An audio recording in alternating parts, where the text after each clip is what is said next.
Ito ang kwento ng isdang si Popoy Lupoy. Isa siyang batang sardinas na sasabak sa pakikipagsapalaran sa karagatan kasama ng kanyang mga kaibigan. Bagamat maraming pagsubok na pagdaraanan, matutuklasan at matututunan ni Popoy ang kahalagahan ng yamang dagat at mga aral sa buhay.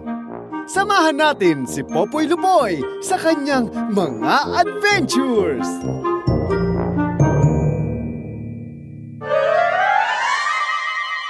Tatlong buwang palugit. Ang nakaraan. Sa kagustuhan ni Popoy Lupoy na makitang muli ang kanyang mga magulang, nakumbinsi nito si Inday Gamay na dalhin siya sa isang pabrika ng sardinas. Doon, natuklasan nila na maraming mga batang sardinas na nahuhuli ang mga mangingisda. Nagawa nilang iligtas ang mga lupoy at maibalik ang mga ito sa dagat. Habang pabalik sina Popoy Lupoy at Dadyaw sa grupo ng mga sardinas na kinabibilangan ng babaeng lupoy, may napansing kakaiba si Popoy sa paligid. Dadyaw, hindi mo ba napapansin na parang ilang araw ng tahimik dito sa dagat? Anong ibig mong sabihin, Popoy? Parang walang nangingisda, walang nanguhuli. Halos wala ring bangka sa dagat. Oo nga, Popoy. Pero mas maganda nga yun, di ba? Para hindi naman tayo masyadong kinakabahan. Nakakanerbiyos din yung lagi na lang may nangyayaring panganib. Tama ka, Dadyaw. Tayo na, bilisan na natin. Dapat makita natin ulit ang mga kasama mo. Baka nag-aalala na sila.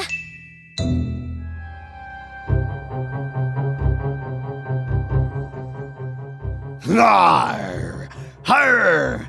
Saan kayo pupunta, mga sardinas? Naalala niyo pa ba ako? Ha? May pating! Langoy! Rar! Hindi na kayo makakatakas sa akin ngayon, mga sardinas! Rar! Wala na kayong ligtas!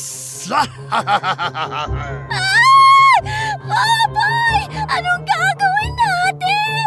Ayokong maging merienda ng pating! Bilisan natin ang paglangoy! Kung kailan naman wala si Plankton, biglang sumulpot tong pating! Binilisan nila Popoy at Dadyaw ang kanilang paglangoy at sumuot sila sa mga batuhan at corals upang hindi sila maabutan ng mga pating. Ngunit biglang napatigil si Popoy nang mapansin niyang hindi na sila nito sinusundan.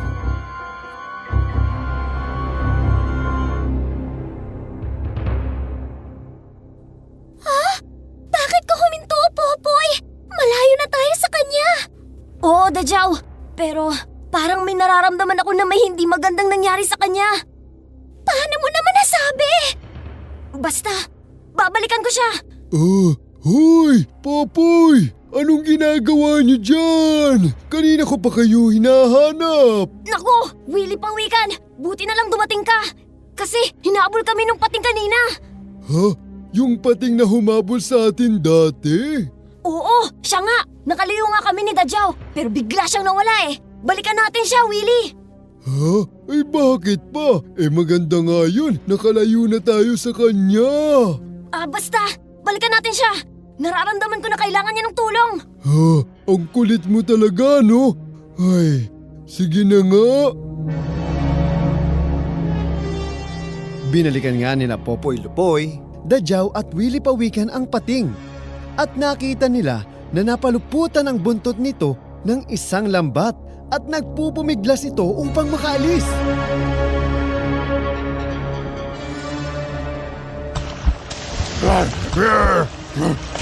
Hindi ako makalis dito!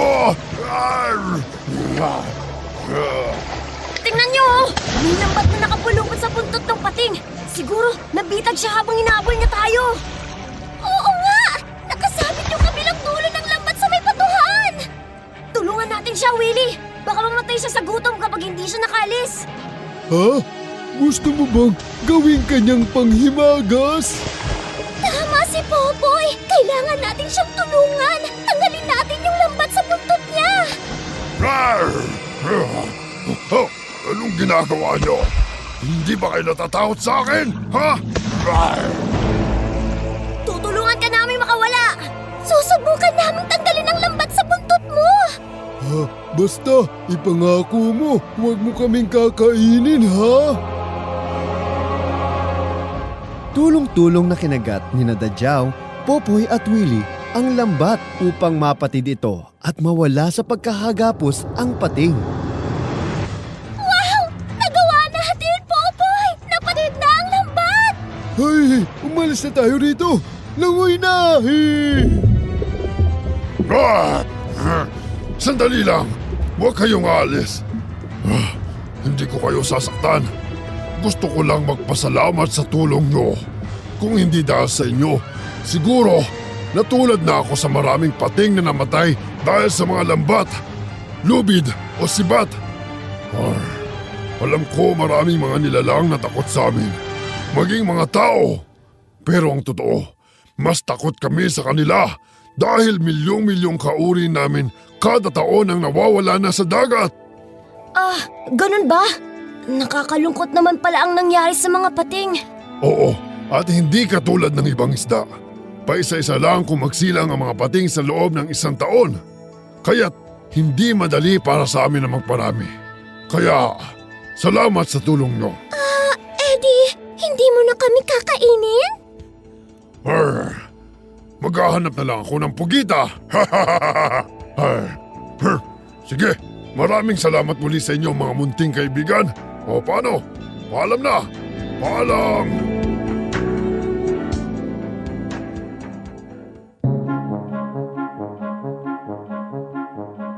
Nilisan ng pating sila Popoy, Dadyaw at Willie. Ngunit bago pa man sila magpatuloy sa paglalakbay, ay dumating si Plankton. Nandyan lang pala kayong tatlo. Tamang-tama, may maganda akong balita. Saan ka ba nagpunta, Plankton? Hindi mo lang alam kung ano yung nangyari sa amin. Bakit? May masama bang nangyari sa inyo? Wala naman. Muntik lang naman kaming kainin ng pating. Teka, ano pa yung magandang balitang gusto mong sabihin? Mas mabuti pa kung si Inday Gamay na lang ang mismo magsabi sa inyo. Puntahan na natin siya. Nandun siya sa isang bangka kasama ang tatay niya. Pinuntahan ng magkakaibigan ang kinaroroonan ni Inday Gamay at masaya nitong ibinalita ang isang kautusan mula sa pamahalaan na magbibigay ng proteksyon sa mga sardinas. Nandito na pala kayong lahat. Salamat sa pagdala mo sa kanila dito, Plankton. Sabihin mo na, Inday Gamay, kung ano ang magandang balita. May ipinalabas kasing kautusan ng pamahalaan. Ito yung Joint DA-DILG Administrative Order No. 1 Series of 2011 establishing a closed season for the conservation of sardines in East Sulu Sea, Basilan Strait, and Sibugay Bay. Anong ibig sabihin nun, Inday? Ibig sabihin, ang Department of Agriculture at Department of Interior and Local Government ay nagbabawal sa panghuhuli ng mga sardinas sa East Sulu Sea, Basilan Strait, at dito sa Sibugay Bay. Sabi sa kautusan, ipapatupad ang pagbabawal sa pangingisda mula November 1 hanggang February 1 sa loob ng 3 taon. Talaga? Eddie, ang ibig sabihin, 3 buwan na walang mangingisda kada taon? Oo, Popoy. Sa ngayon, 3 taon munang ipatutupad ang kautusan. At sa unang taon ng implementasyon nito, mula Disyembre hanggang Marso, ipagbabawal ang pangingisda. Kaya ibig sabihin, dahil Nobyembre ngayon, simula sa susunod na buwan, wala nang manghuhuli ng sardinas dito hanggang sa Marso. Wow! Nakakatuwa naman ang balitang yan, Inday! Pero, bakit daw nila ipagbabawal ang panghuhuli ng sardinas? Kasi, sa ganitong mga buwan, ang pangingitlog ng mga sardinas. Kung walang manghuhuli, makakasiguro ang paglaki ng mga lupoy at pagdami ng populasyon ng mga sardinas. Siyempre, kapag mas malaki ang populasyon, may iwasan ang pagkaubos ng sardinas sa dagat. Kaya pala parang wala na kaming napapansin na nangingisda nitong mga nakalipas na araw, Inday. Oo nga, Popoy. Kasi kahit mga maliliit o malalaking mangingisda ay pinagbabawalan.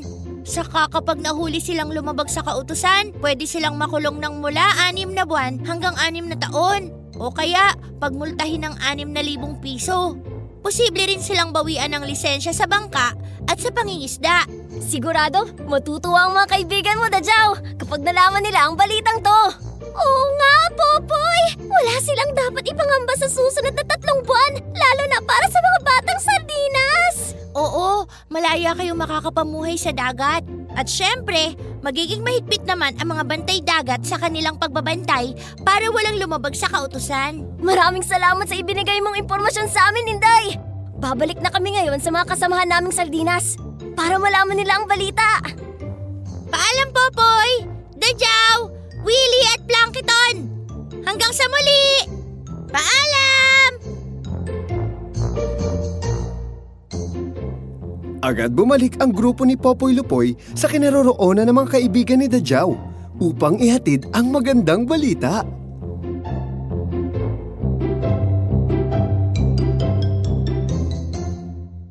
Mga kasama, nagbalik na kami ni Popoy at may maganda kaming ibabalita sa inyo.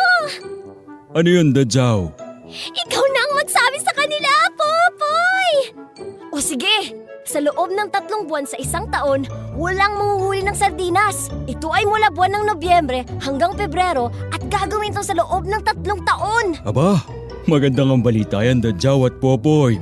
Ngayon, mas magkakaroon na ng pagkakataon ng mga kasama nating sardinas na mga pangitlog. Mga kasama, narinig niyo ba yon? Walang manghuhuli ng sardinas sa loob ng 3 buwan.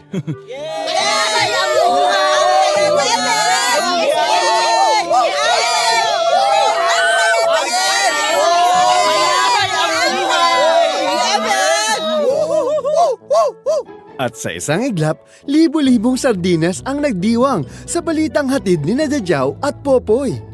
Masaya silang nagsipagsayawan at talunan sa ibabaw ng dagat. Ang saya nila, no? Oo nga, Popoy! Pero bakit parang malungkot? Hindi ka ba natutuwa? Ang dami mo nang nagawa para sa mga sardinas at kahit sa iba pang nilalang sa dagat. Huwag kang mag-alala, Dajaw. Natutuwa ako, pero hindi ko pa rin maialis sa isip ko ang mga magulang ko. Naiintindihan kita, Popoy. Pero huwag kang mawala ng pag-asa. Saka, kasama mo naman ako eh. Hindi tayo maghihiwalay. Salamat, Dajaw. Salamat.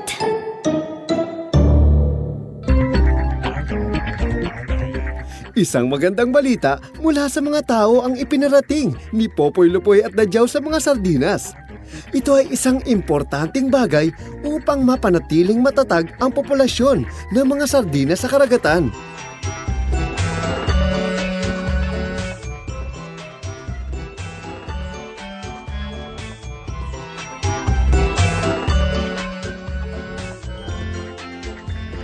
Ngunit, mayroon pa ring hamong haharapin ng ating bida at ang kanyang mga kaibigan. Abangan sa susunod na adventure ni Popoy Lupoy!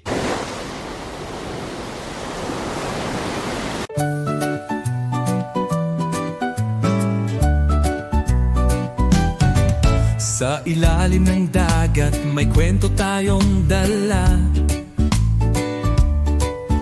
Si Popoy Lupoy may bagong nadiskubre na. Isang pating muntik nang mahuli, ngunit sa tulong siya'y napalaya muli. Langoy, langoy, ang dagat ay buhay. Isda at pating dapat nating mahalin. Bawat nilalang may silbi sa mundo, kaya't alagaan ang ating karagatan. Si Inday Gamay may dalang balita. 3 buwan, sardinas ligtas na. Walang mangingisda, walang huli, upang lumaki pa ang bagong henerasyon muli. Langoy, langoy, ang dagat ay buhay. Isda at pating dapat nating mahalin. Bawat nilalang may silbi sa